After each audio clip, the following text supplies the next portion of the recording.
Hi everyone, welcome to this launch event. This is an exciting time for Lendlease as an organization, for Mind as a project. We have a very interesting 90 minutes ahead of us. And my name is Tommaso Boralevi. I'll be the moderator of today's session. So quickly, I'm going to go through the agenda, and then we're going to dive right into the specifics.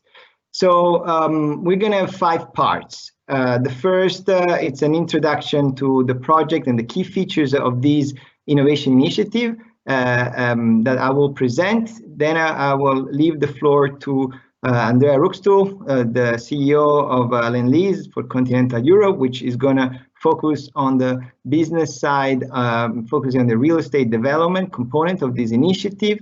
Then we'll have a focus on the digital business side of Lendlease. This might be something new for part of the audience. And we have Susan with us, which is the lead for Europe.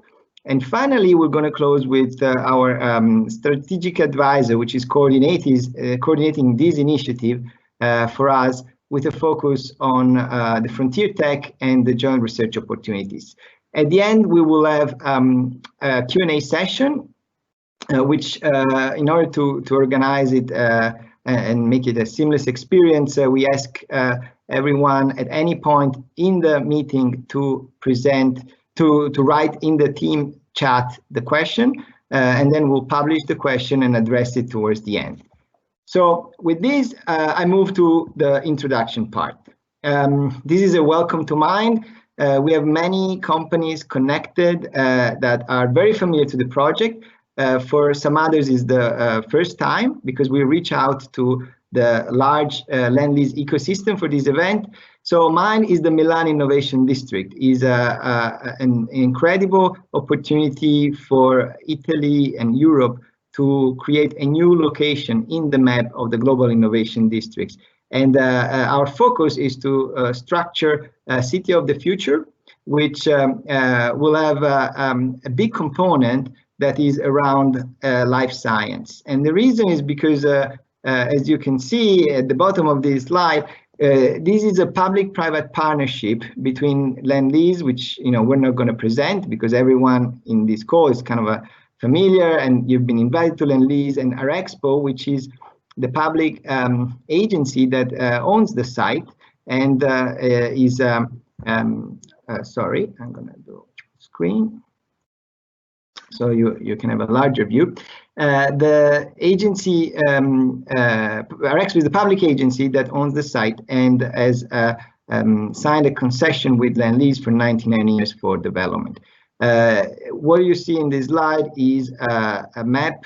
From the top, there's three big public anchors.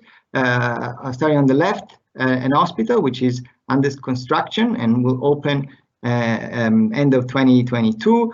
Then we have University of Milan, which is moving in this top side of right side. And it's bringing scientific campuses, including obviously the life science and agri-food.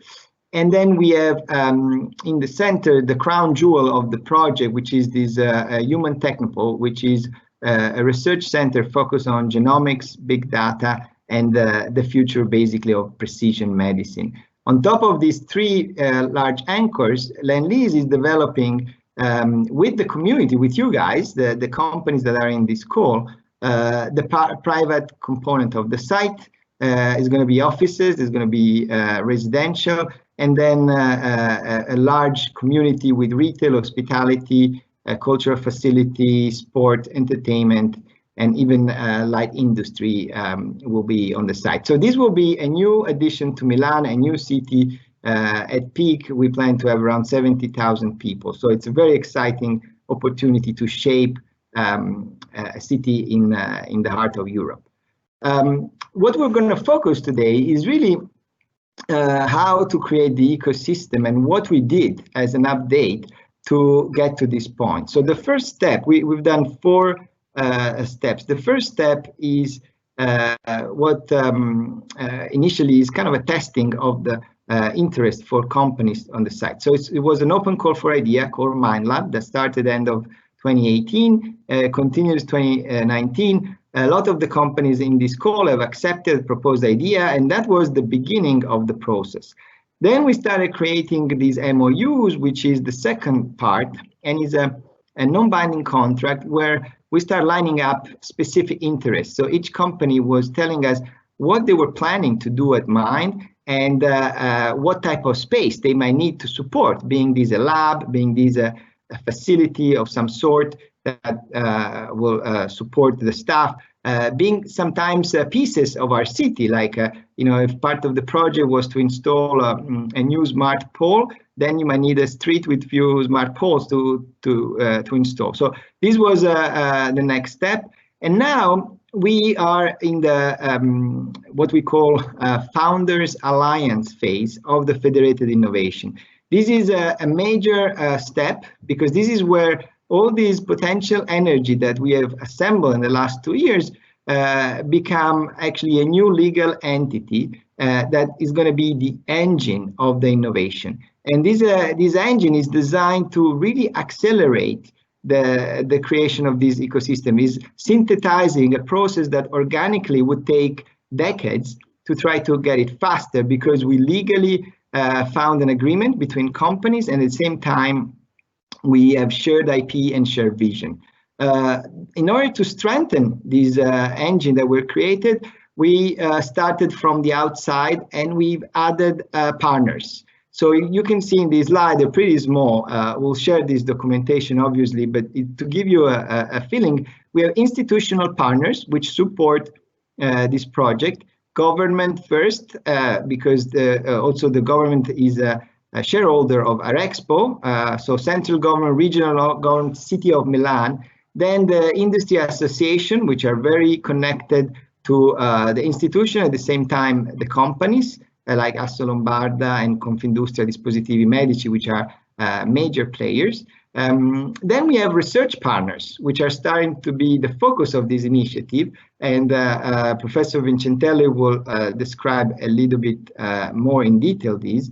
These will be basically our core partner at the moment are listed here. We have Berkeley, MIT, Singapore, down to the Milan ecosystem with the Politecnico, Bocconi, and obviously the University of Milan, which is also an anchor of the district. And then we have also research partners that are a little bit out of the box. We have the Joint Research Center of the European Community and NASA for some specific project that are going to happen at Mind. The third level of partnership are the partnership on the vertical of innovation. So you have incubators and accelerators, and we have international partners and local partners, venture funds. Some funds are even starting just to support initiative and Mind, and then we have other innovation districts around the world that we're trying to connect directly to even accelerate further.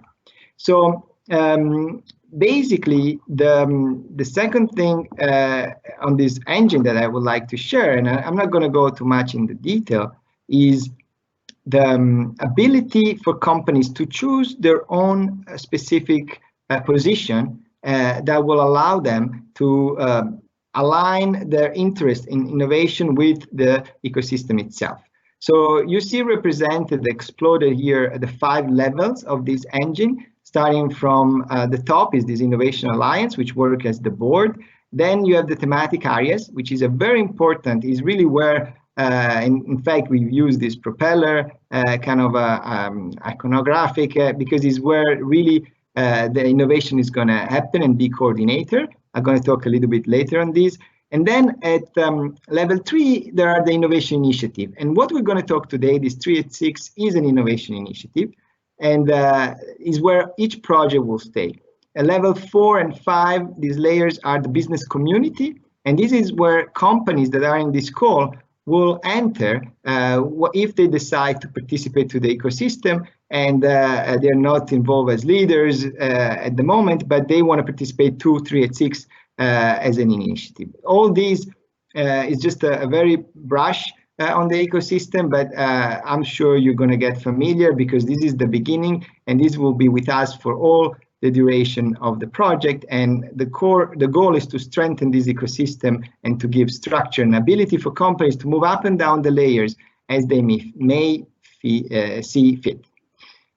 So let's dive now on the specific of this initiative. I'm not going to unveil why it's called 386. I leave that to Professor Vincentelli, and it's going to be a nice story.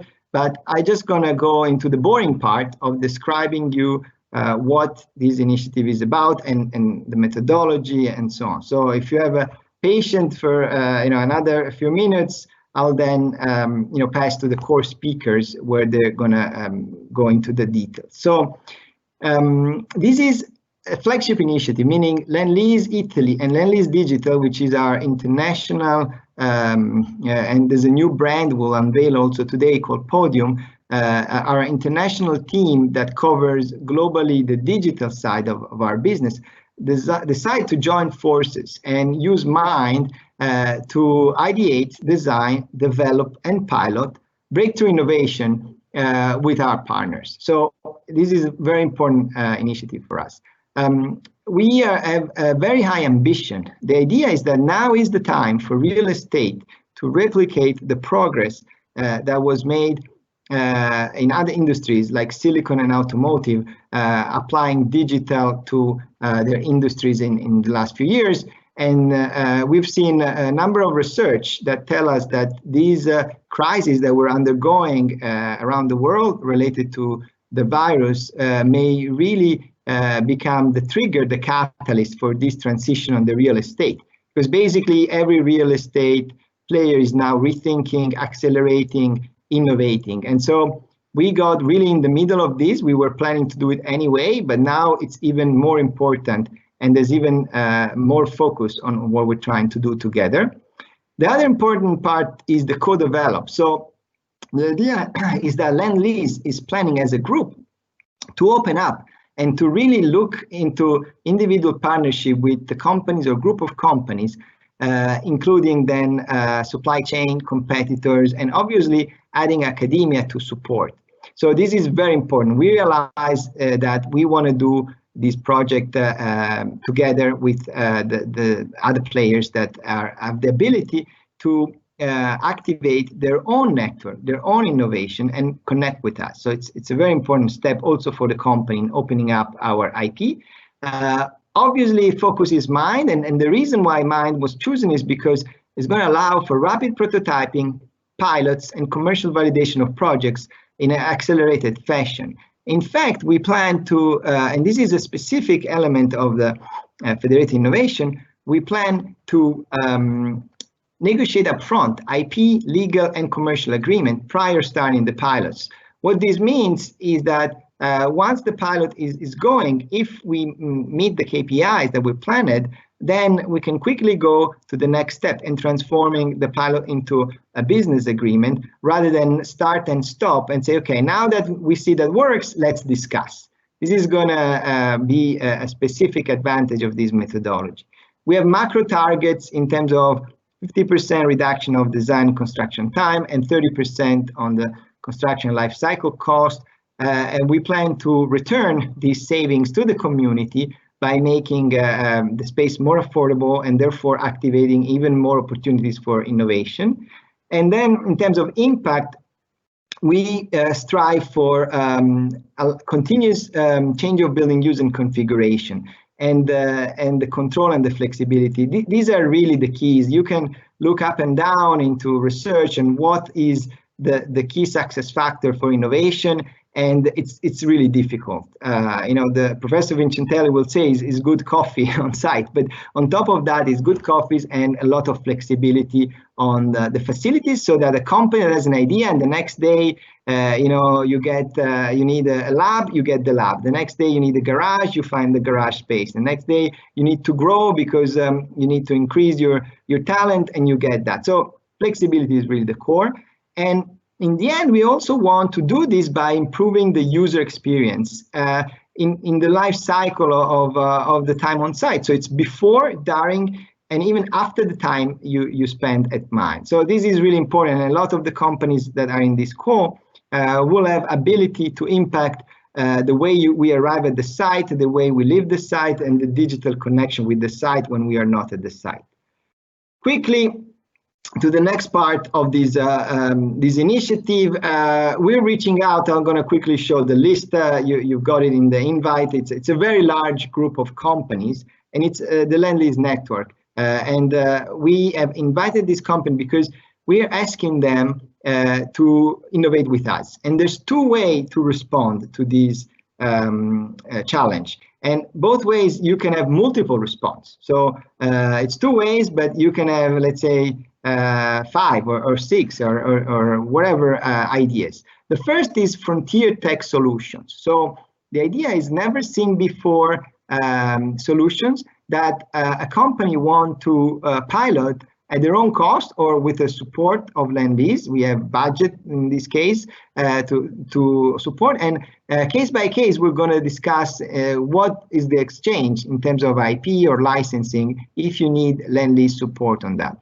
The second type of reply would be what we call a joint research agreement. So if you have an idea that you would like to complete in terms of research and product development with our support, in this case as well, financial support, and also with our network and ability to connect with academia at the right time, in the right place, that is something you can propose, and we'll discuss later with Professor Vincentelli specifically some examples so you understand exactly what we're talking about. So these are the two ways of responding. In terms of grouping, could be one company responding directly, could be a consortium of a large company, or our preferred option would be a mixed group in the spirit of the site, is a group where you have companies that are large global players, SMEs and startups, and they come with a joint proposal. We'll give preference to this group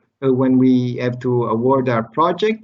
And in terms of all this grouping, there's the ability for companies to extend their invitation to companies that are not in the list, not invited by Lendlease. This is actually what we like. You know, you can bring companies that are innovating with you that we don't know about, and this is something will be very well accepted.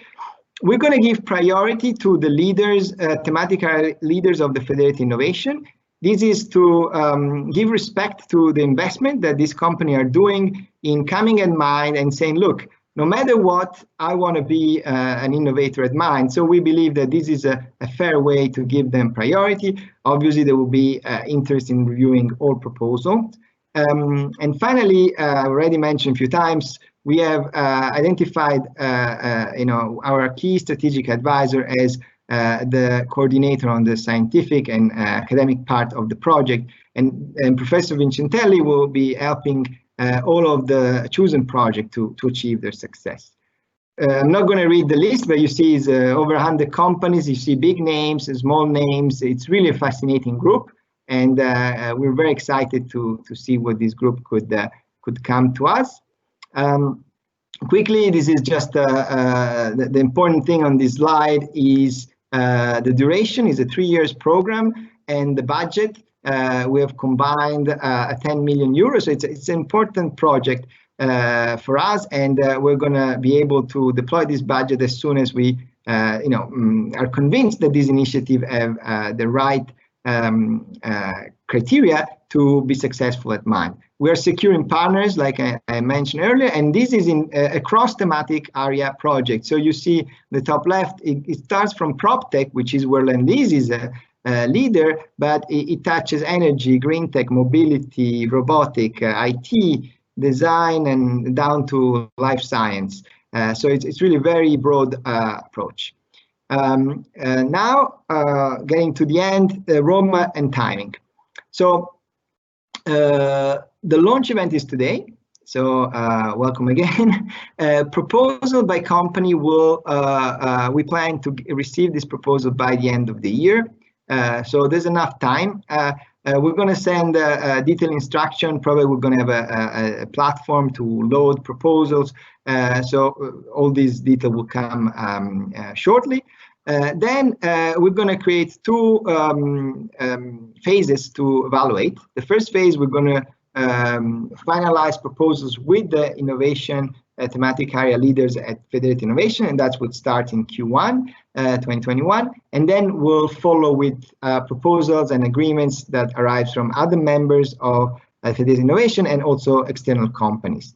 And the goal is on Q3 to have the official start of the program with a tiered start of the single initiative based on a specific timeline.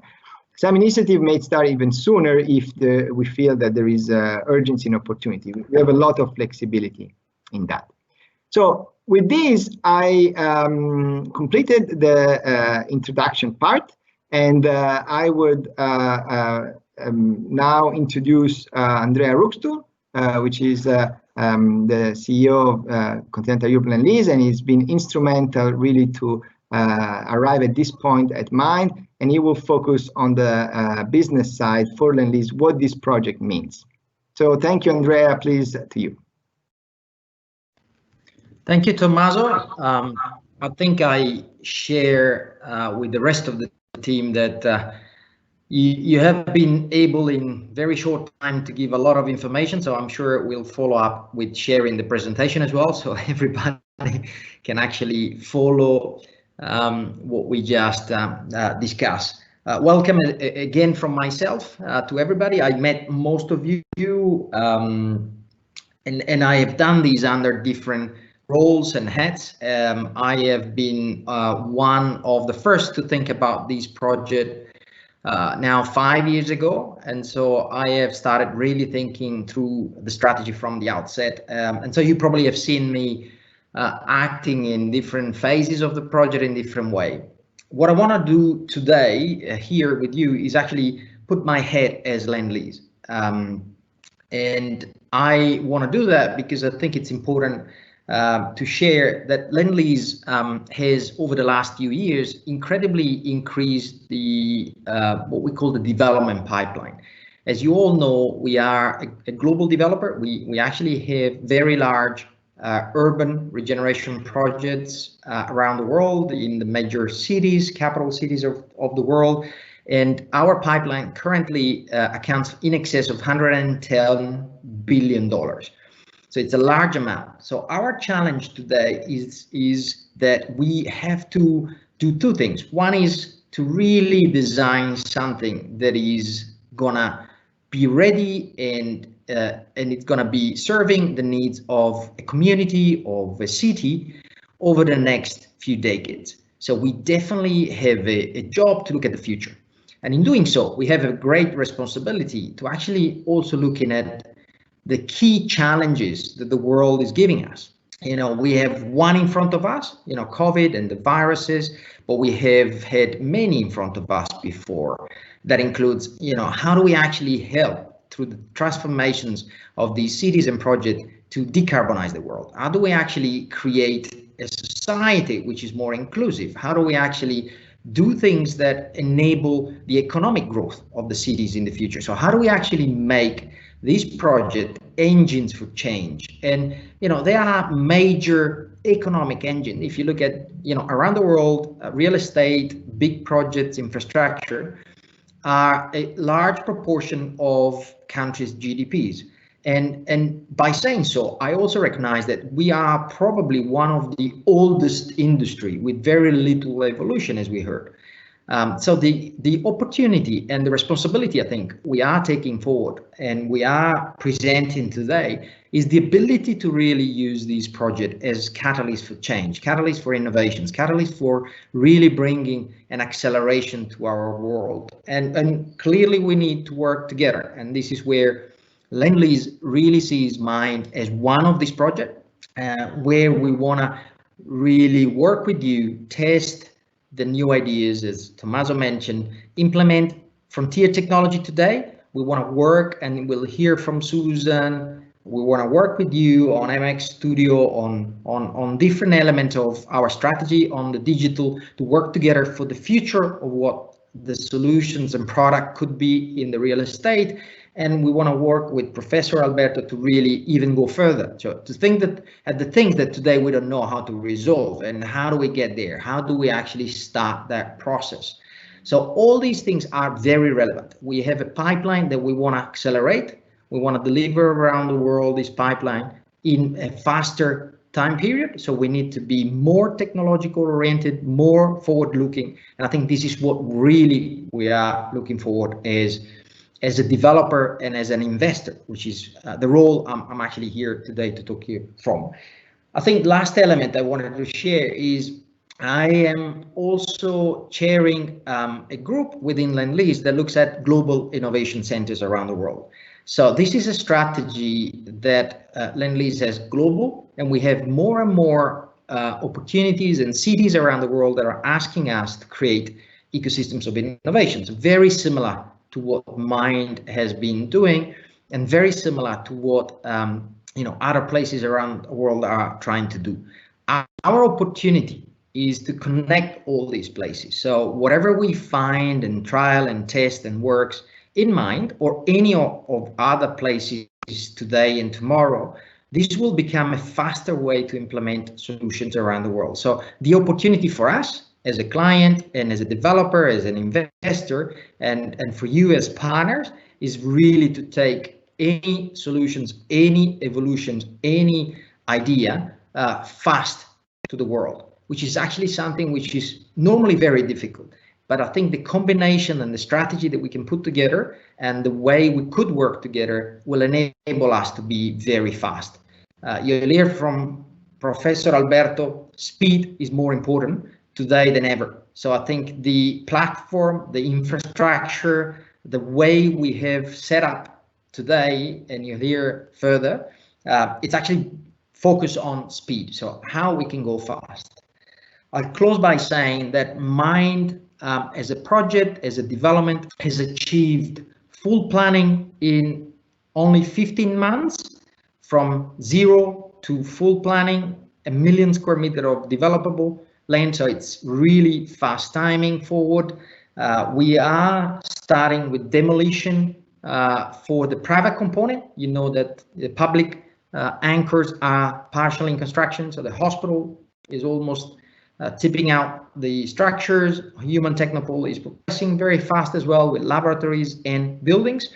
We're now kicking off the private part. So we achieved planning in June. We are breaking ground very soon on the first building. And again, we want to really go very fast. So this is an attempt to collaborate, to get things moving. We will not get all the answer at the beginning, but it's a journey we want to do with a group of partners. And that's what is the intent. And we're going to collaborate as much as we can to make this project and idea happen. So I think I'll stop here. Again, I'm happy to answer to many of your questions if they come. And I think I'll hand over back to whether Tommaso or I'll hand over directly to Alberto, I think. Actually, this is Tommaso. Just to present, to allow Alberto to share his screen, he's going to have a quick intro on the 386, why it's called like this, and also opening up some content on the digital side. Please, Alberto. Thank you, Tommaso. I'm trying to share my screen, but it doesn't seem to work. So when I click, okay, now no luck. Okay, so let me see. Do you see my presentation? Yes. Okay, just great. go full okay, screen, sure. and then perfect. Got it. Okay, so thank you very much for the introduction. So I will give you a little insight in what the 386 project is all about. I personally didn't even understand when Tommaso started calling this project 386, but in the end, there was a strong connection to methodologies and the way in which we have to think about technology brought to bear on design. So first of all, the vision for the 386 project is the fact that we want to become a global reference testbed for methodologies and supporting tools, models, materials to accelerate the development of real estate assets. Now, In this domain, we have an overarching set of goals. The first goal is to reduce the time that it takes to design a building to actually having people being in the building itself. And this will be very ambitious, so we want to reduce it from years to months. And this is similar to what happened in other industrial domains, as we will see shortly. But also we want to support radical innovation in materials and also built environment technology, as we will see during the presentation. So it's a dual role. What is the process to construct a building and what goes into the building? Now, to explain the origin of the 386 name, in 1971, when I started my career as a professor of electronic and computer science, this was exactly the situation, right? So for IC design, we were able to design 3,500 transistors, and that was the most complex chip that was designed at the time, and that was by Intel. Verification was done all by hardware. The preparation of the mask to build the circuit were all manual, and the memories were actually piece of magnetic material, and the user interface was punch card. Now, if I have to make an equivalence, I would say that the building technology from the design point of view is pretty much along the line of what I found in 1971. Now, fast forward, in 1983, the Intel 386 was brought to market, and that yielded a design that had 275,000 transistors. So 2 orders of magnitude bigger than what we were able to do before. Now what you see on the screen is actually an interview that we had with 2 key people at Intel for the design of the 386. And the one that you see to the right is actually me. You can recognize me by the papillon that I'm wearing right now. So many things have changed, but the papillon is still there. Now, if you look at the way in which the 386 look like, you can see that it's very ordered. It's almost a painting. So everything is lined up. Everything is has a reason to be where it is. And indeed, we used a rigorous methodology that was based on abstractions, regularity, libraries, and tools. And that tools were the methodology and the tools were the one that we brought to bear on this design.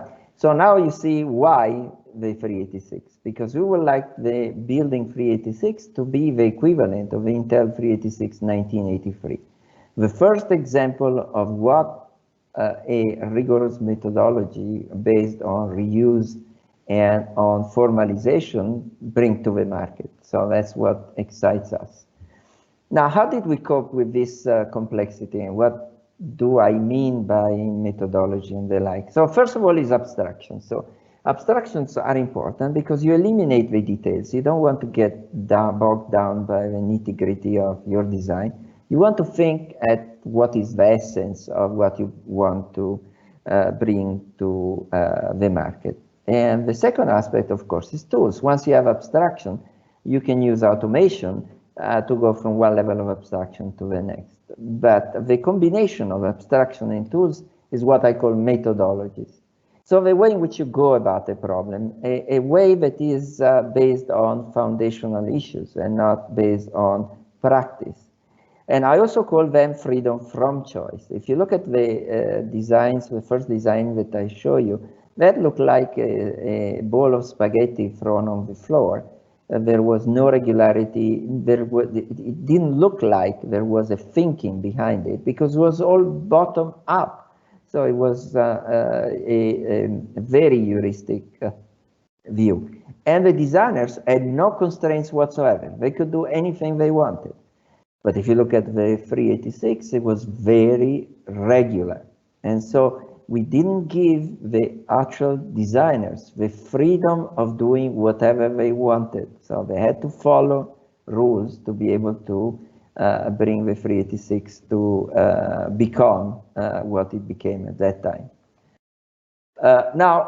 These ideas about regularity design and so on yielded also the electronic design automation industry, which is essential in incarnating the kind of design that we pushed from a university perspective. And right now, the two companies that formed in 1983 and 1987, this is today's market description. And you see the stock price, and you can see that the sum of the two is about $60 billion. So having a way of going about solving a problem which can be repeated, which can be demonstrated as effective and efficient, has also a very large value in terms of business. Now, very fast forward to today. Today, the monster chips were the ones that are put together by companies that you would not consider as being active in the IC domain. Apple, for example, the A11 has 4.3 billion transistors. And Apple is actually the company who designed the chip. It was not Intel, was not AMD, was not any Qualcomm. It was actually the the biggest user of semiconductor today. And by the same token, Amazon and Google are also designing their chips. So this has been made possible by the extensive use of the principle of rigor and design methodologies. So in order to be able to put together the supply chain that in the case of integrated circuit consists of many players, you need to agree on standards. And standards means how you're going to transfer the design from one company to the next company, both in the vertical sense, so from people who are, for example, designing complex system on chips, to the companies that are designing the components, and from there to manufacturing. So because the seamless link between the conception of the design and the actual manufacturing has been key in making the IC domain progress so fast.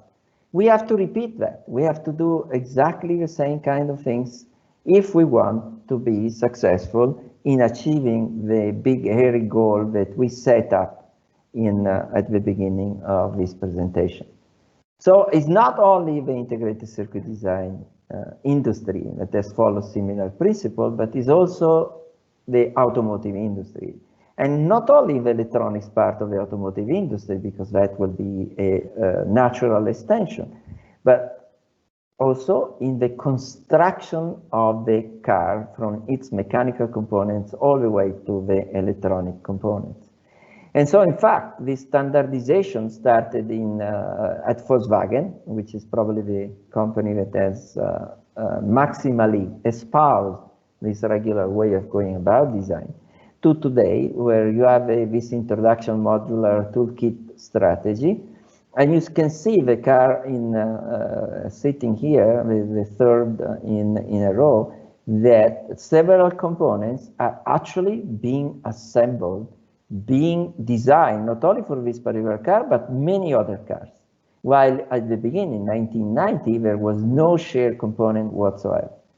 So there is a definite trend in the entire industry to move towards reuse and rigorous development. And in fact, this is the actual implementation of that view of the platform. And the interesting thing is that using this methodology, you can reduce the cost of the actual car. In this particular case, it was 20%. You can reduce the NREs, the non-recurring engineering cost, by 20%. You can reduce the engineer hours per vehicle by 30%, and you can reduce significantly the weight that is, of course, reflected then in the fuel consumption. So what I'm advocating, and this is a sentence that I used in DARPA project, we are looking at a mass production of one. So the point is that many people think that if you are going to espouse reuse, then you have to use prefabricated buildings, which are ugly, and they are all the same. And that's not what I'm saying, is that the modularization that we're looking for is to try to conjugate the uniqueness of a particular global design with the capabilities of reusing the components of that design over and over again, but assembled in a different way. And that is what we have to convince people in buildings. Now, as early as 2 days ago, I was in an advisory board in a company that has to do with, again, another angle of buildings. And they said, well, in our domain, every time we do a building is one. And so your ideas about, reuse and so on do not apply, because we need to be unique. Otherwise, the customers are not going to buy our building or to utilize our building. But is that the case? Now, I claim that even in the Italian Renaissance, this principle of reuse and formalization has been followed. And so I don't buy this view, and actually we will see when Susan is going to take the podium after me, that Lendlease is dedicated to this use and dedicated to the development of standards to facilitate the supply chain and the design chain of the building industry. So what you see here is possibly my favorite painter is Piero della Francesca, and this is definitely an exercise in formalization, keeping the beauty that gives this particular result. So you can see the Madonna to the left. You can see the perfect proportion, and the proportion is actually dictated by the egg which is coming from the top. There is no reason why an egg should be on top of the Madonna, but from a aesthetic point of view, you can see that that is a perfect axis of symmetry. And so symmetry, which is a mathematical part of the design of this painting, that was a typical art form by Piero della Francesca. And on the right, you see this perfect study of proportions and of perspective. And still, again, is mathematics behind this. And if we look at the virtual design and refinement, this one is Michelangelo Sistine Chapel. And you can see that from sketches, you go all the way down to the final realization of the painting by a process of successively going from drawings to colors and actual realization of the idea. And last but not least is still Michelangelo, and this is about built environment, if you like. And what you see here is the Capitol Hill in Rome.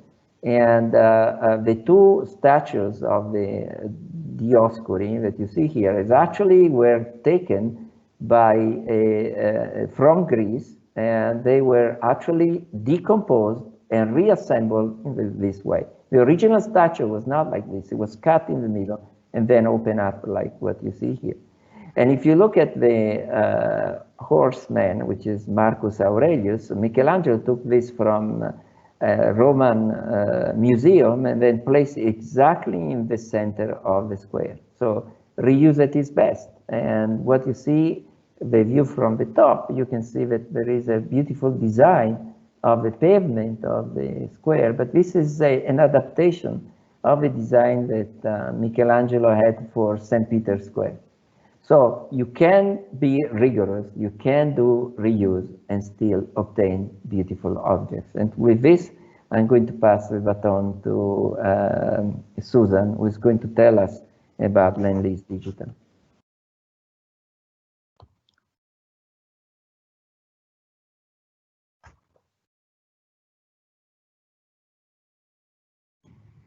Okay, so Susan, you're live, and you can go and go forward your presentation. Thank you. Great. Hello, everyone. I'm going to share my screen. Okay. So I'll give you myself an introduction. My name is Susan Constantine. I'm based in the Milan office, as most of you are for Mind, and I'm in the head of business for Europe for the Podium construction and development portfolio. And what I want to do this morning first is to give you a little bit of an introduction on what Podium is. Podium is a new business unit. Lendlease Digital is a new business unit within Lendlease, and our goal is to produce a new property lifecycle platform, and that's called Podium. So that's our latest investment, and that's what I want to introduce you today, because that's the heart of what we're building up. And so what is that? And then what we're trying to do is it's a series of digital products. So that's going to be a series of software development and also services as well that can be available to development managers all the way through to asset managers. So what does that start to mean? Our focus is going to be to transform how and what we build in the industry today, and focusing on those three areas that are the core of Lendlease: development, construction, and investment. So how do we design? How do we create? And then how do we operate? And our goal is to change each one of those developments so that it full cycles back into proving better places to live, but not only back from the information we're going to get back into the design of a building is going to feed its way all the way into how we construct and how we operate that. And that data is going to be captured so that when we continue the next phase of design, we're going to use that information in order to make better products for the future. How are we going to do that? I'm going to give you a short little glimpse of what the Podium portfolio is and what it looks like today. So we're focusing in on two different areas. One area of the portfolio is focused more on the development and construction. So the target is looking at developers and builders. And then the other area is going to be focused more on asset owners and managers that have to do with operations and asset management. And within those products that you're going to talk about and we're going to see inside of the construction and development portfolio, we have three products we're looking at today called Envision, Supply Automation, and Create. And then looking at building operations and experience management for the future of our other products. And the idea is to be able to go faster to market, lower cost and risk, make our projects safer to build and safer to live in, which is going to empower the developer. And then what that brings is going to improve our assets and increase sustainability, which again is going to go back into how we design our buildings to be more sustainable, which Andrea talked about earlier, and build up the customer. And so how are they be able to reuse all that product over and over again? So how does that start to look in the bigger picture today? And so a little bit of how this works is that there's another component of the Podium services called MX Studio. And the MX Studio is going to focus a little bit on some of the things that Alberto just touched on. How do we start working on what those components are? How do we design what the building's going to be of the future? And how do we start bringing that to feed into how we're going to be able to automate that and going into autonomous design, autonomous construction, and autonomous operations? So today, I want to focus a little bit more on that upfront. What is Podium and what is the MX Studio portion of Podium? In this, you're going to see how does that also fit in the greater picture of where we are all here and why we're on this call today. So MX Studio is a part of the Federated Innovation, as all of you are as well. And we're working together with Project 386 to come up with academic research into industrial research and moving that forward to the Podium platform to make a cohesive ecosystem and bring the research that we're doing faster to the market and using Mind as a catalyst project to make that happen. So what is MX Studio? First, let's focus in on what the problem is before we decide what then MX Studio is and how it's going to gear towards answering the problem. As we talked about before, MX Studio is solving the fact that our industry is solving a problem that today what we see is that each project that we build, every final building is exactly that it's a prototype. So we're going from prototype being opened and being final buildings. How do we start to change that? And how do we start to address some of those issues without moving to mass fabrication or moving to prefabricated boxes? How can we get to the heart of what design is in order to make better buildings, but in a smarter, safer, and controlled way? And so that's the goal of what we're trying to do together with 386 and the Federated Innovation and at Podium. So MX Studio, one of the core parts of what we're trying to do within MX Studio is designing those kit of parts. And so how do we establish what those kit of parts are going to be? We don't want to just be a library of parts, but it's an integrated system of parts instead. How do we design what those systems look like? How do we work together to be able to say these can be the components of the future? Because you're designing in a system, not isolated. And that's the big difference of what we're all trying to do here and why we're trying to come together to create those parts. We don't want it to be isolated design. There's R&D individualized, but there's not that greater good industrialization. And this is happening, as I think Alberto touched on as well. This is happening in other industries, and it needs to happen quicker in ours as well. So one of the areas we want to do that is say, MX Studio is going to be an actual physical space. We may start out digital and we'll focus on digital components, but we need to push that also into the actual physical prototyping, bringing people together. How do we collaborate and fabricate, test, and make sure that this is moving quicker into our supply chain? So the two main functions of MX Studio today are going to be to create content for the digital platform of Podium, which is called CUBS, Contextual Universal Building System. So it's creating those components that are that library or the kit of parts in an integrated component. And then also to work on the production and the process of how they're going to be applied through a supply park onto a site or into being delivered to a project. And how do we operate? So one of the ways that we focus is we work through a series of iterations of sprints.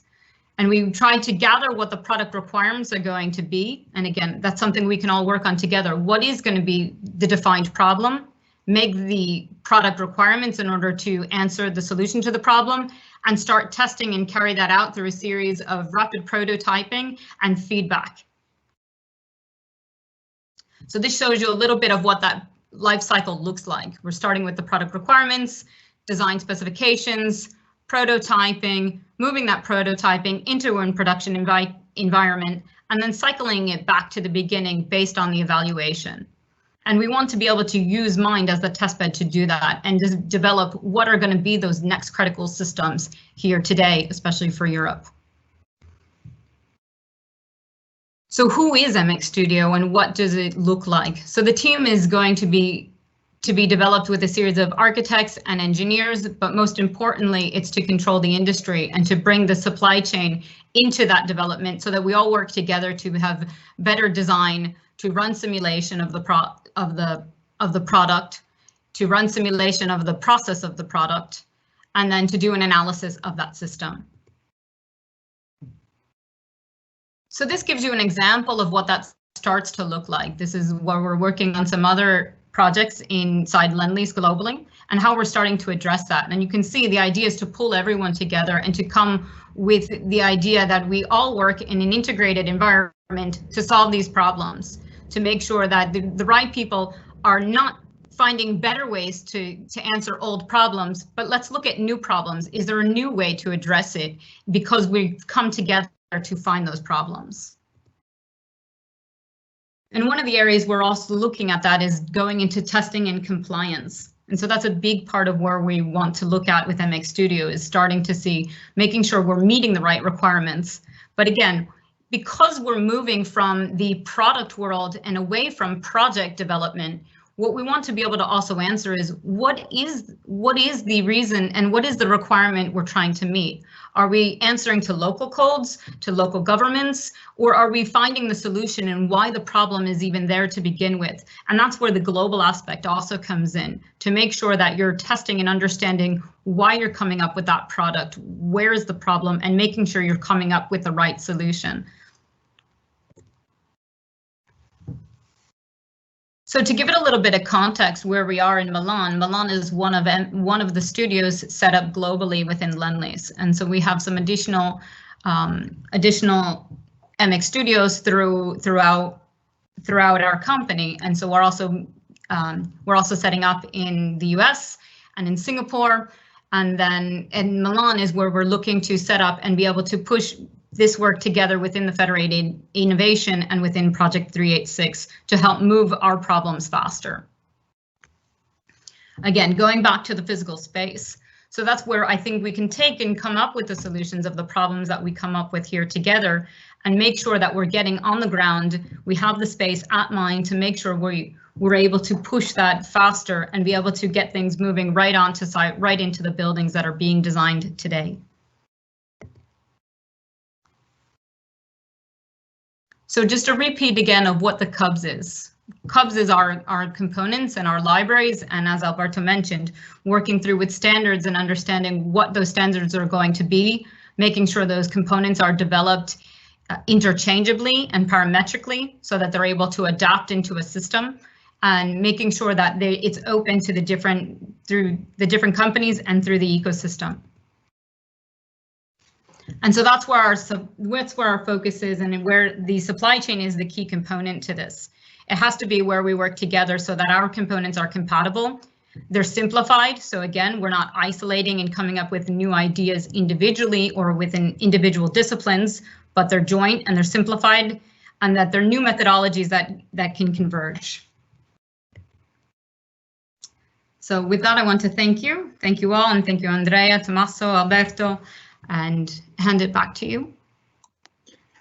Okay, so this is the last section where we're going to have now Alberto presenting our focus. And this is where I suggest companies really to listen and start, if you are don't have it or already don't have, start thinking about ideas and challenges.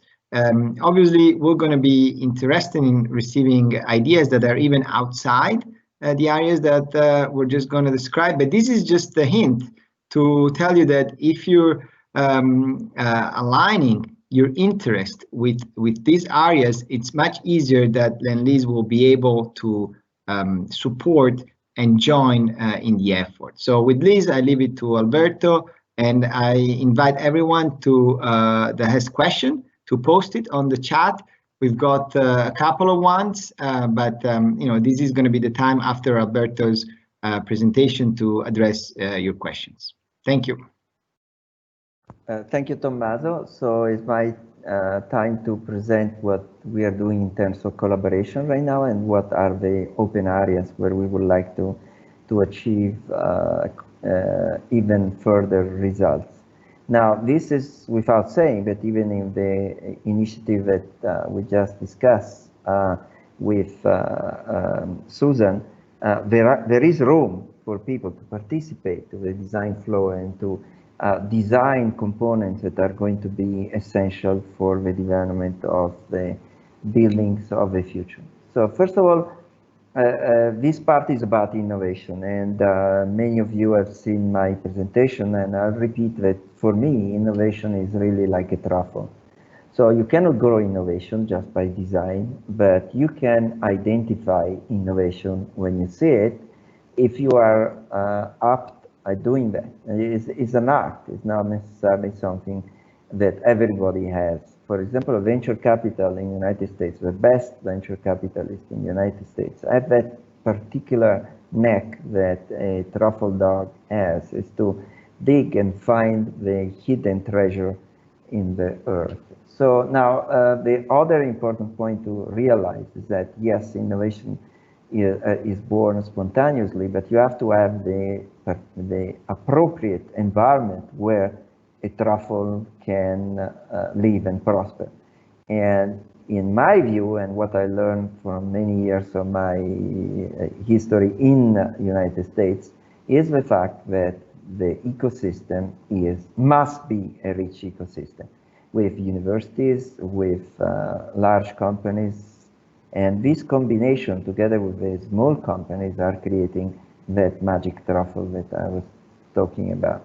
So we are trying to replicate this concept in mind, the fact that the presence of research centers, of large companies, small companies, and the correct environment that we are trying to design is going to foster the right place for truffle to be born and prosper.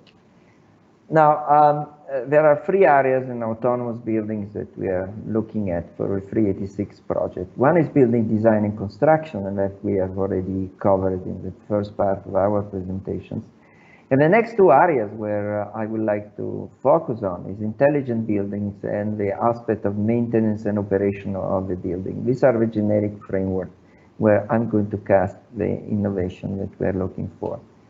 So in the case of a building, so the fact that you are building, you are making an intelligent building, the magical change that has occurred over the past 10 years or so is the introduction of electronic, massive introduction of electronics in every aspect of our life, from cars to healthcare to avionics, communication, factory automation, power generation, so on. And also in buildings. And that is what interests us and what I want to focus in this part of my presentation. So we said that the introduction of IoT, but IoT is more than what the word says. It's the fact that we're going to have novel devices, and that these novel devices are mostly intelligent sensors and actuators, so that the human becomes immersed in electronics. So we have to think, well, what does that mean for a person when he lives in an office or in a home? The fact that we don't need to interact with the vast resources that internet is offering us. It's just we can interact with this huge resource lake by being humans. So we don't need to have keyboards and screens. It's just we live in an augmented world where electronics is everywhere. So in fact, it is predicted that we're going to see 1,000 devices per person. So you can imagine how many things we can envision to do with these devices. So let me look at a few things that I'm interested in. One is human building nexus. And this, by the way, is done in collaboration with Singapore and my university, University of California at Berkeley. And the point is that the building per se is not interesting unless we put in the human in the loop. So all these sensor actuators, the new way in which we look at building and so on, don't make any sense if we don't, again, consider the human factor. And so again, what makes a human happy in the building where he lives or where he works is about the thermal environment, air quality, lighting, acoustic quality, and the health, well-being, and the productivity is all related to what the environment looks like. And so we are looking to innovation in this particular domain. What are the devices and the controls that we can insert in an office building or in a home that make the thermal environment, the air quality, the lighting environment, the acoustic quality such that a human is feeling well in that environment? The second point is, what technologies do we need to bring in to enable what we just said in the first point? And this relates to the electrical infrastructure and how the devices are connected together. It's no mystery that the present day environment is connected. So everything is connected to everything else. And these sensors and actuators are all going to work together to achieve a particular functionality that we are interested in. Now, in order to feed all these electronics, we need an infrastructure, and this infrastructure can be communication infrastructure, but is also an electrical infrastructure. So the design of the electrical components of the building is going to be also more important than it was in the past. And we're going to consider also the fact that the introduction of LED lighting, for example, requires DC power. And we are used to AC power, but also the introduction of energy scavenging and solar energy implies DC. And so why do we need to go from DC to AC and back to DC? We may as well think about an infrastructure where the renewable go directly to feed whatever can be fed with DC, like, for example, LEDs lighting.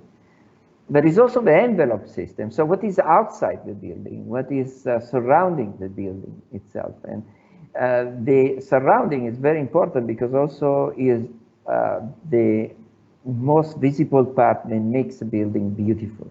So aesthetics play an important role here. And remember that at the same time, we want to achieve modularity. And at the same time, we want to achieve new features. And we need to work on materials to make sure that this can be brought to bear.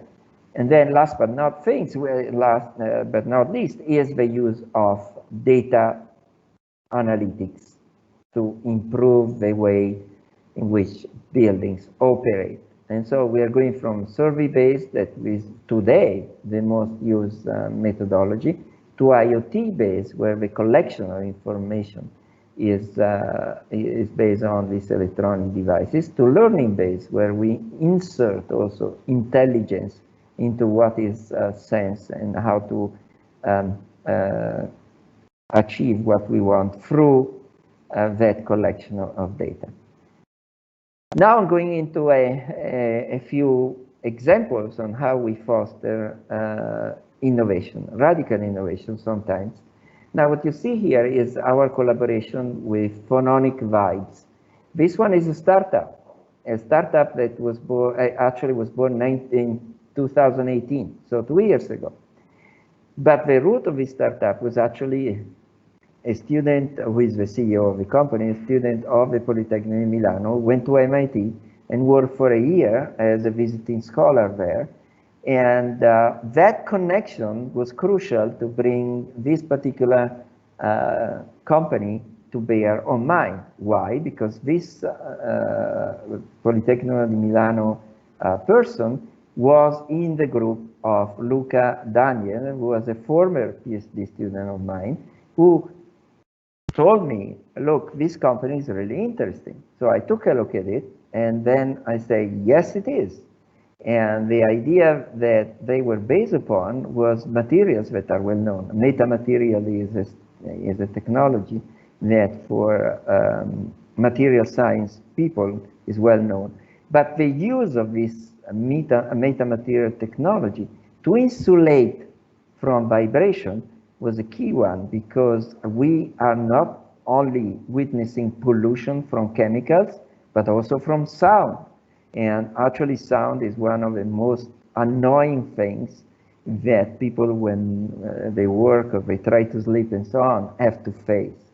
So anything that can deal with noise and reduce noise in an efficient way without costing an arm and a leg is going to have a substantial impact. Now, in 2019, Phononic Vibes came to mind, so we interviewed them, and Mind actually as, and in particular Lendlease, as a bridge with Berkeley through Skydeck. Skydeck is an accelerator. And we said, well, gee, this company looks like can benefit from being accelerated. So in 2020, they just finished their period, Phononic Vibes went to Berkeley. And at this point, the company is growing in a variety of domains, so in appliances, in automotive, in infrastructure, but most interesting for us, in building technology. And in fact, here are the way in which we are envisioning the use of air technology. So we can implement soundproof, but at the same time, because of the flexibility of this material, we can also do a beautiful design. So remember that our goals is to reuse material, but not to reuse entire buildings, to be careful about what is the aesthetic of what we implement. So what you see here is a plate-type metamaterial for low-frequency noise absorption that is going to be deployed in mine during the construction of the buildings, not to pollute the existing buildings and the people who are working in mine with obnoxious noise. And of course, we also have in mind to introduce this material inside the buildings, especially on the important wall in the building itself.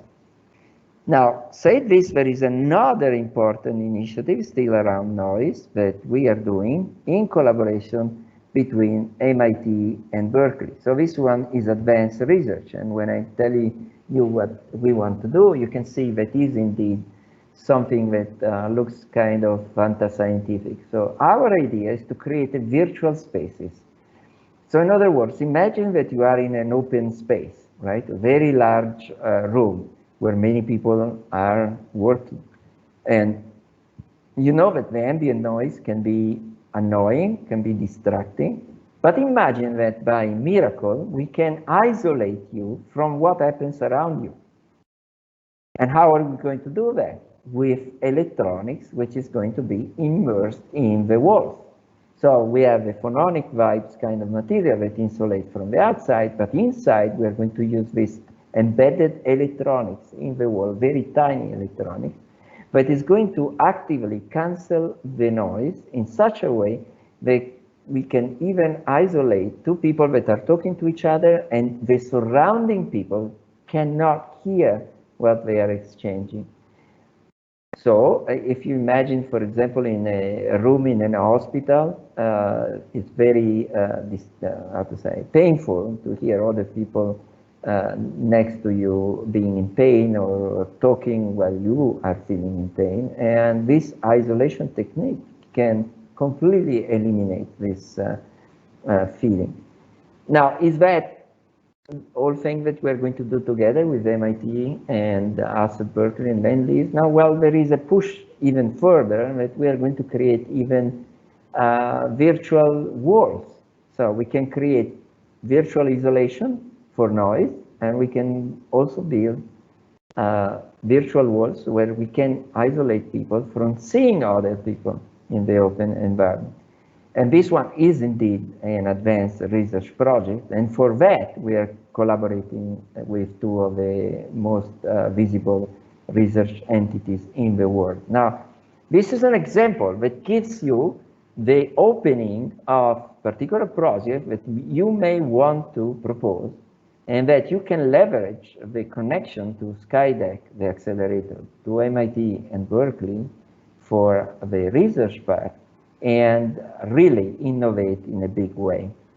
And yet not being completely up in the blue sky, but also having consideration of views of what you do in terms of research.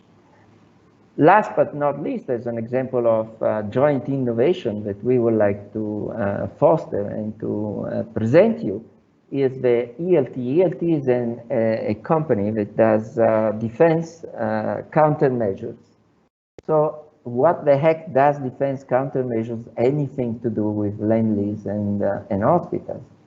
That is the important message here, that companies that on surface have nothing to do whatsoever with the vertical where you're working can bring in ideas that are going to be crucial for the maintenance and the creation of a different environment where people are not going to be exposed to viruses and bacteria and so on.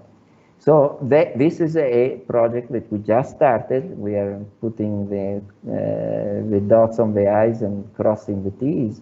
But if indeed it's successful, remember this is a research project. So it is possible that what we are proposing to do is never going to happen, but we hope it is, and some initial signs tell us that this is indeed feasible. We like to be able to use technology instead of pharma to safeguard us from the infections that the new pandemics are going to bring us. So final words of wisdom. So what am I considering here? So innovation is essential for the new normal after this terrible situation with COVID-19 and so on. But innovation has its roots in research. So the collaboration between academia and companies is essential. And also the collaboration between industry of different sectors. And I'm a big pusher for the idea of lateral innovation.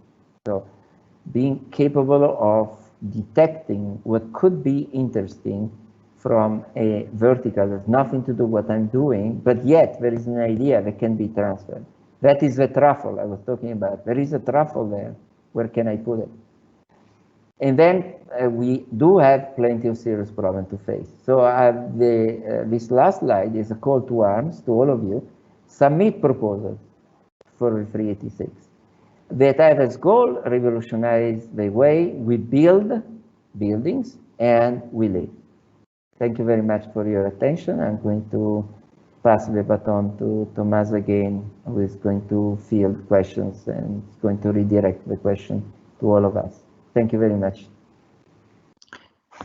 So thank you, Alberto, and thank you all the other speakers. There was a lot of content shared, and to really create some excitement around this session, the three projects that Alberto presented were never shared before. So we were the first to really use this window to show the ecosystem what and how Lendlease is working. Right now we have only one question, so I'll wait if there's others before starting to respond. And I just want to touch base on what Alberto said. The three last projects, they represent the three types of potential ideas that could come from this group. For example, the first, Phononic Vice, is in the what we call frontier tech, never seen before. This is a product that has never been applied in the specific context like we're doing. And this company, which were nurtured, as Alberto mentioned, but has decided to share with us this deployment, and mine is the location. So that goes into that direction. We're working with them. We're signing contracts, pre-contracts, and discussing also IP and potential application in other industries. So that's type number one. Then the project with MIT is pure research. That is something that right now it's not even yet a product, and this is a long shot that with MIT and Berkeley we're working on, and the goal is to be ready the moment the result of the research are in the direction we expect to really create a pilot and a prototype at mine. So again, is getting prepared and stimulating research to go in the direction that the business sees as an incredible opportunity. And the third one is really the great story of what mine could be. These are two companies that would have not connected other way. And again, Professor Vincitelli was instrumental because he's the one that connected in the first place, but is discussing the technology that and the IP that one company has, and discussing the opportunity that mine presents and the real estate developments present, that these ideas are now a concrete joint business, and we hope it will become a success and everyone in the community would benefit. So that is a mix of research and product, and it's a company that has definitely a lot of know-how that is arriving at mine with Lendlease with the idea to conclude the process and transform the know-how into a product. So this was a good example, and obviously we are willing to discuss more detail on the process, more detail on the specific with any company. So today it's the launch, and it's been a session with a lot of details, but somewhat superficial. So at Lendlease, we have an innovation team that is coordinating this initiative together with all the key leaders that you've seen in the call. So the door from today is open, and even companies that are not sure what type of proposal to submit or how many proposals to submit, please feel free to reach out to us and ask for advice. So we'll definitely, this is a transparent process. It's not like a lottery that we'll see what we get for New Year's Eve and then we open up. We want to accelerate. We have flexibility, and so this goes into the question that Paolo asked, and I'm going to read it. Paolo Sabatini, it's a friend of mine. He's been involved since the early beginning. He's a great innovator. I'm not going to discuss about his project because it's protected, but he's asking, on 386, I see the risk that negotiating IP, legal and commercial agreement could slow down the start of the pilots. Do you have metrics of this model? Do you plan to use other models for on-site pilots? So it's a very good question. And actually, this is a challenge because definitely legal and commercial discussion will take time out of the flowchart.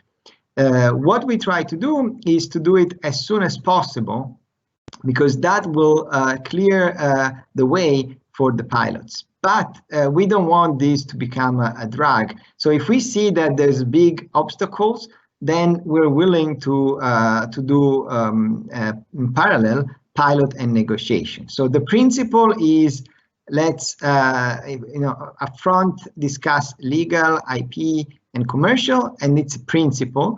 But because we have one of our key elements is flexibility, if we realize that it's not a quick negotiation and it becomes a challenge, or maybe if we miss some key elements, then we'll definitely reconsider other models. So we're not rigid on that. I don't know if anyone, especially Andrea, which is the one signing all this agreement, could give his opinion on this.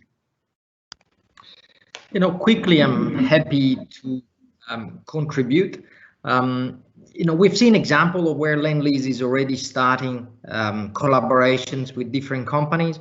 Again, these are examples where we don't have everything clarified up front, but we wanted to go ahead because of the value of the idea.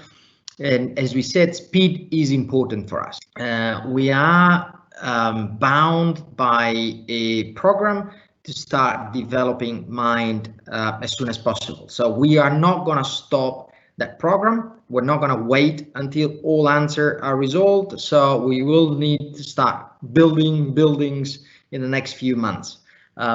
Having said that, I think we have probably the largest amount of interest to actually trying to embed early pilots of solutions into our systems. And that's exactly why you heard from Susan as well.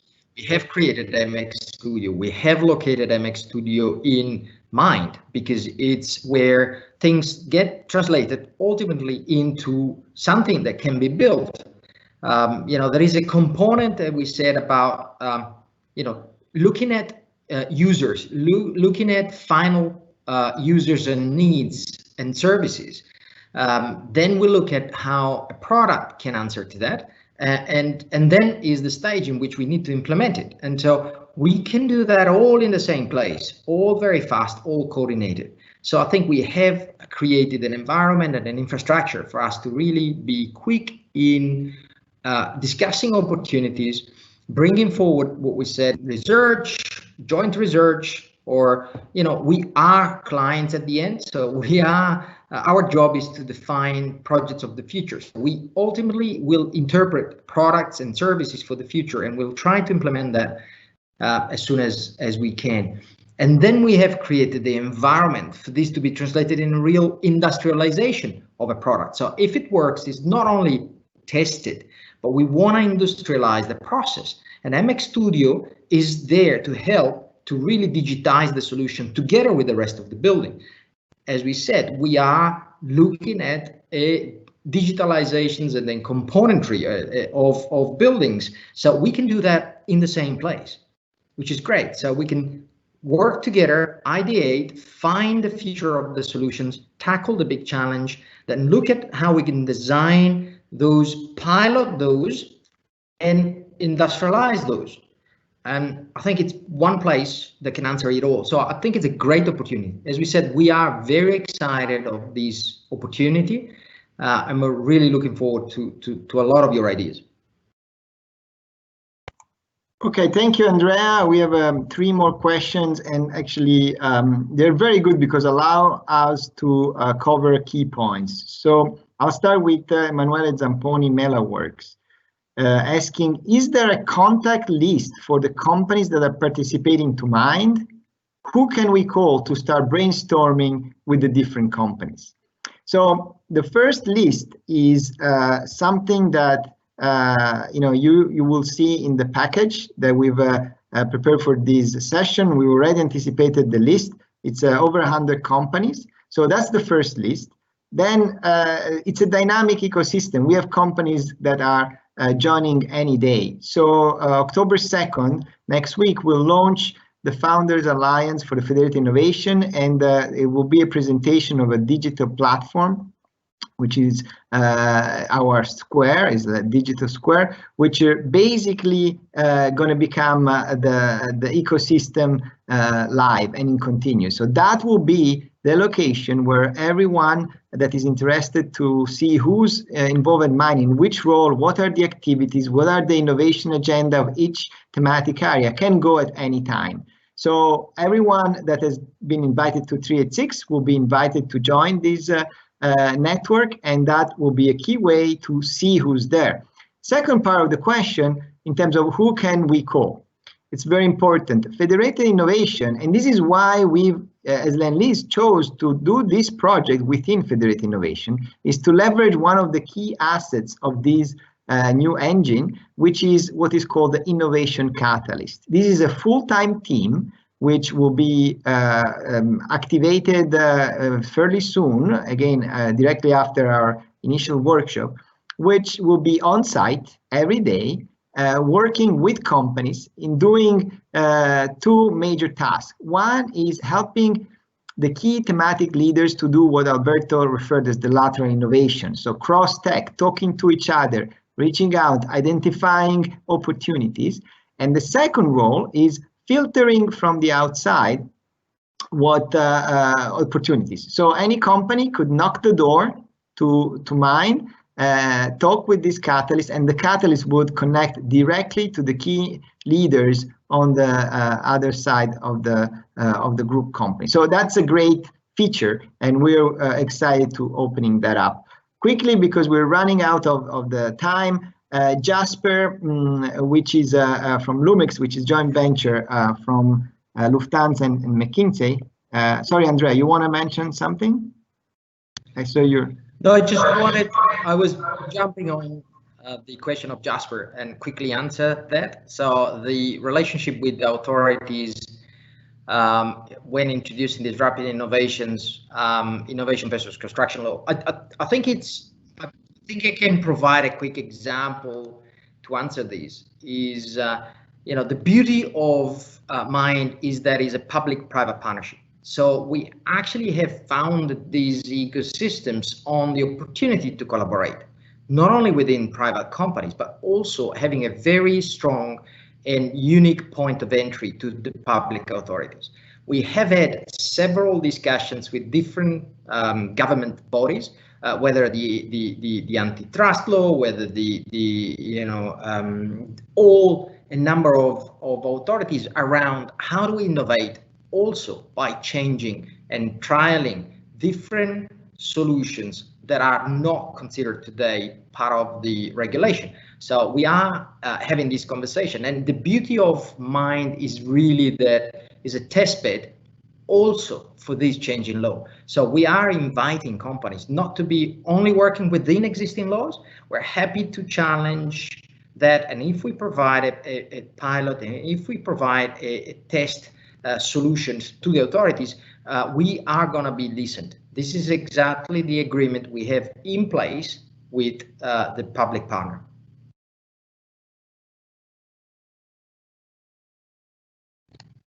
You're on mute, Tommaso. Oh, say thank you, Andrea. And we have three more questions. I'll start from the easiest one, which is the last one. Anonymous.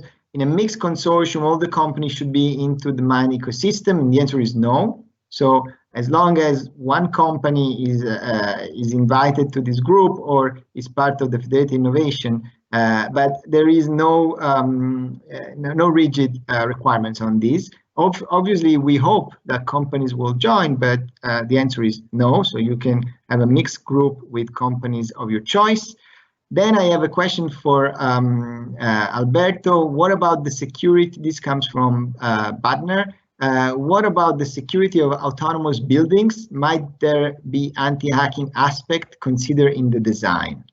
Yes, absolutely, yes. And in fact, in one of the slides, I guess the one that I presented about the overall scheme of the intelligent buildings, there is a specific aspect about security. So especially now, security has become maybe even criterion number one for designing the electronics and the communication aspect of the buildings. And also it is possible that hackers penetrate the electrical distribution infrastructure, as well as other infrastructure like water and gas. And so we have to be extremely careful about the aspect on security. Now, unfortunately, everything that has to do with infrastructure is very weak from security point of view.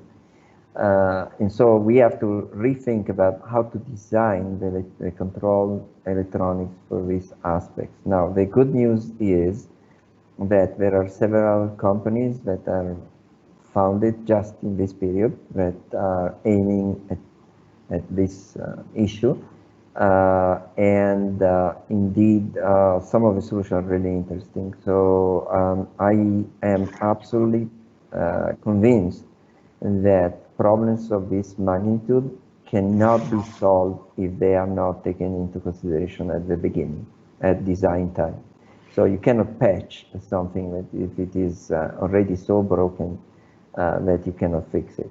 So security is a key aspect. And in fact, we are, at least I am personally connected. I'm on the board of one security company about embedded solution, how to make operating system more robust in this environment of infrastructure. So very good point.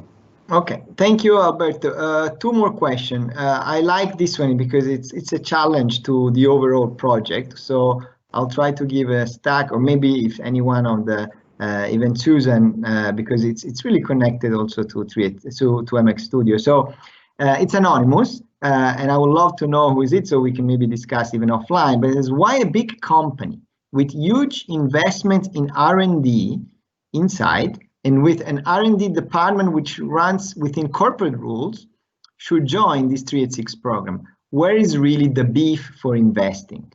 So I give my first answer, then I leave to Susan and the rest.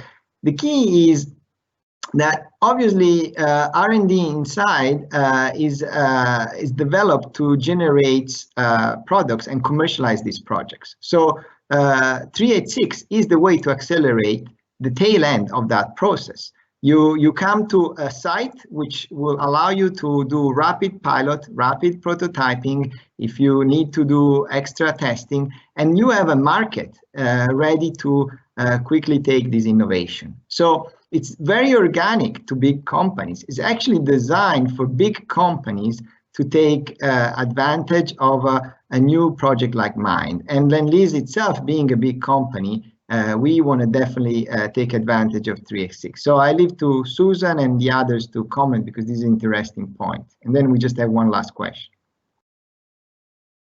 Sure, I'll just add quickly, Tommaso, on a little bit on a point that I touched on when I was speaking, is that I think one of the issues that we see is that big companies do have strong R&D departments, but they're very isolated R&D. And that's the problem that we see. We can make mechanical systems become more and more improved, or you can get structural systems more and more improved. Your facade systems can get improved, but until you get to a point where you're making an effort to combine these efforts and looking at an R&D holistically, I think you're going to come up with new products and new solutions. And that's the goal. That's the benefit of trying to join together in this process. We want to change what those R&Ds are. And I think even that touches a little on the IP discussion earlier too. There are, and I don't take the IP discussion lightly, but if we don't put the effort to break some of those barriers and get to solutions quicker, we're not going to bring new products to market, and we're going to continue to be in a less innovative industry in the end. So if we're here together to make the innovation happen, and to happen quicker and more collaborative, that would be my quick takeaway.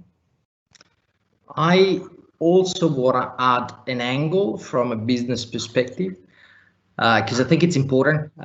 So my answer would be, you know, you can choose where you want to play.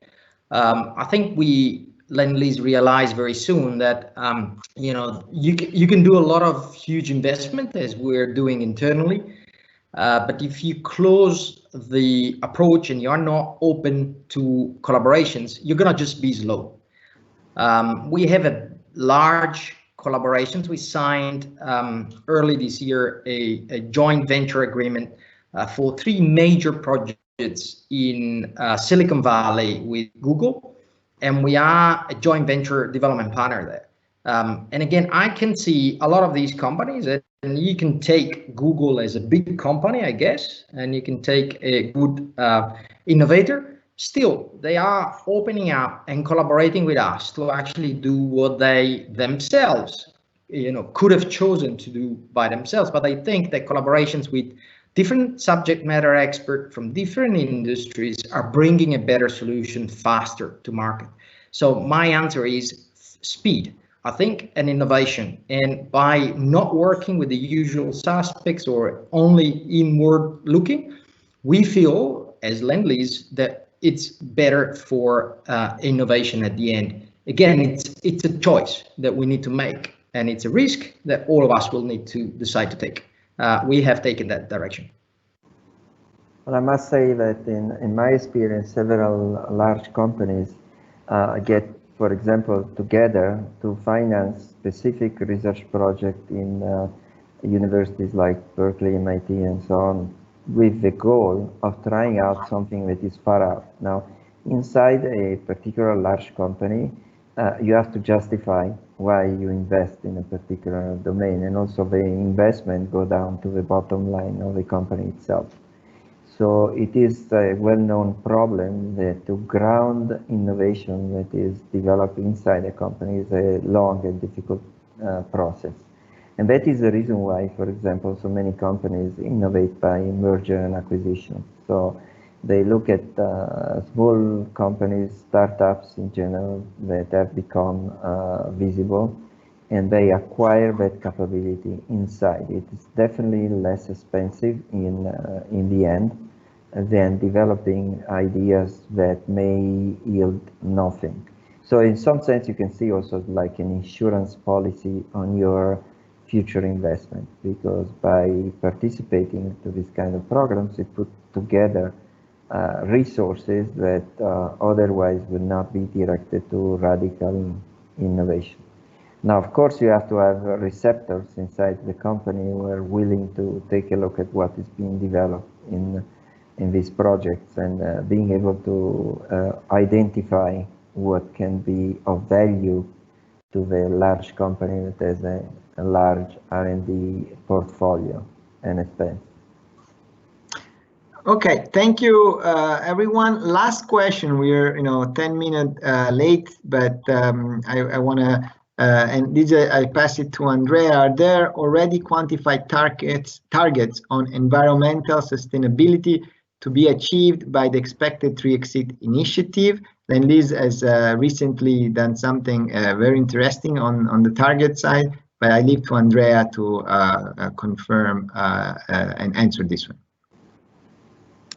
Yeah, no, I think it's the answer is we have selected a framework under which we want to work. We have recently announced that we are a 1.5 degree aligned company. And that is clearly giving us that framework that we will need to achieve. That translated is from an environmental perspective is that we are targeting net zero carbon by 2025 and absolute zero by 2040. If I translate that, by 2040, it's a challenge that I cannot translate in today's operations and design and build that we do is possible. So by in itself, having taken this target gives us a challenge that we need to innovate in order for us to comply with these. I would also mention about environmental targets. We always combine social and environmental. So again, by 2025, the company is targeting to create 250 million euros of social value. Again, this is something for us very relevant. We don't feel the two elements, so environment and social, are separated. They actually are interlinked and are very important for the work we do in terms of urbanizations, community, and social improvement. So again, we have a framework. We can take big decisions and we can discuss, in detail what that translates in terms of. For example, we have decided in mind not to have fossil fuel on site. So this is one, but we have got many, so happy to engage in detail on this conversation, which is very interesting for us. Thank you. Oh, thank you, Andrea. And I believe that with this, we conclude our Q&A session. We have no more pending questions, but I want to first thank the speakers, starting from Susan, Alberto, and Andrea.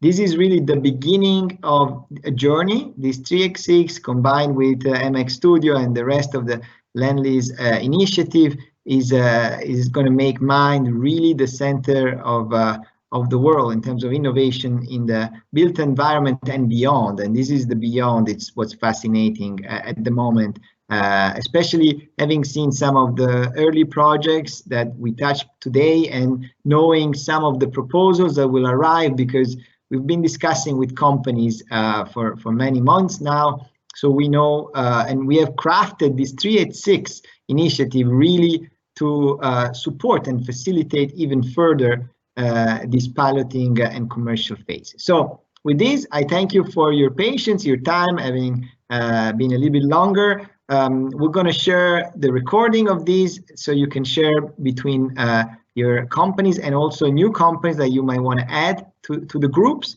We are going to share documentation, but mostly we are every day 24/7 at Mind in Milan, both physically and digitally, for any company to come, reach out, suggest ideas, and really innovate together. So this is really a pleasure for us to having this opportunity, and we want to share and try to really develop solutions that will change the world and have a great impact. So with this, I thank you everyone, and we'll stop the live session, and have a great evening to everyone.